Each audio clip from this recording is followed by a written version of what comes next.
हाय friends जय Jagannath welcome to my mini blog. आज मु मो दीदी घर को आसी संडे रे तो मो दीदी आज कौन स्पेशल बनौची चलो देखिबा। एटा होची साग आउ एटा ऑलरेडी कलरा भजा हे सारची आउ एटा एबे चालची स्टार्ट आउ फाइनल लुक टा खाइला बेले देखिया चलो। शेषरे अंत घटिला आसंतु मु देखौची आज कौन स्पेशल आइटम देखो एटा दही पखाळ एटा होची कखारु डंक एटा होची कलम साग एटा होची कलरा आलू भजा एटा बैगन चटुनी एटा होची आलू चटुनी एटा होची नुआ आइटम रेसिपी दरकार शेयर करिया।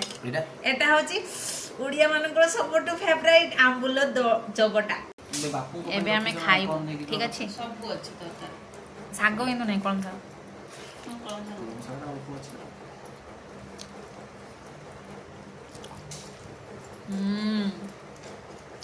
yummy